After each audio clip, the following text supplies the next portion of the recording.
பரமசிவம் பாத்திவா அந்த படத்துல பாத்தீங்கன்னா தமிழ் கிறிஸ்தவங்களும் நம்ம ரொம்ப கொச்சையா அவங்க சொல்லியிருக்காங்க. நீங்க அந்த ட்ரெய்லருக்கோ இல்லைன்னா திரை வெளியீட்டு விழாக்கோ நீங்க போய் கலந்துருக்கீங்க. அது நம்ம சபைகள்ல போய் பேசிச்சோமோ உங்க அண்ணனை எப்படி பண்றாரு, நாங்க எப்படி இதை நம்புறது அப்படின்னு சொல்லும் மாதிரி ஒரு கேள்வி வருது. அவ்வளவுதான் உங்க அரசியல். ஐயா முக முத்து அவர்கள் மரணத்துக்கு போய் அவர் வீட்டுல துயரம் கேட்டதுனாலயே ஐயா ஸ்டாலின் எனக்கு கூப்பிட்டு பேட்டி கொடுத்துட்டாருன்னு பேசுற கூட்டம் தான் இது. அது என் தம்பி தான் சொல்லுவாங்க. என் தம்பி செல்லமுத்து அனுப்பியிருந்தான், நீ விருந்து காரியங்களுக்கு போகலைனாலும் துக்க காரியத்துக்கு போகணும்னு விவிலியத்துல செய்திருக்கு. படத்தை எடுத்தவர் என்னுடைய தம்பி, தயாரித்தவர். அவர் கூப்பிடும் போது அங்க போய் நீ எடுத்தது சரிதான், கிறிஸ்துவத்தை இப்படி சொன்னது சரிதான் அப்படின்னு தான் பேசல.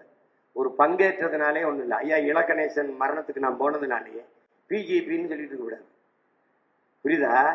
அதான் அவர் கருத்து, அவர் கருத்து உங்களுக்கு புரியுதுன்னு நினைக்கிறேன். அதனால இந்த நிலத்துல நீங்க அதை கவனிச்சுக்கிறீங்க. இங்கதான் இந்த கொடுமை இருக்கு. அரபு நாடுகள் எல்லா நாடுகளையும், இஸ்லாமிய எல்லா நாடுகளையும் இந்து கோயில் இருக்கு.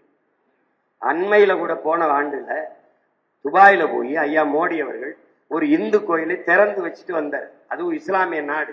எந்த இடையூறு இல்லாம அங்க இந்து கோயிலை உங்களால திறந்து வைக்க முடியுது. ஆனா இங்க ஒரு நீங்க பல்வேசலை கட்டிட முடியுமா? முடியாது.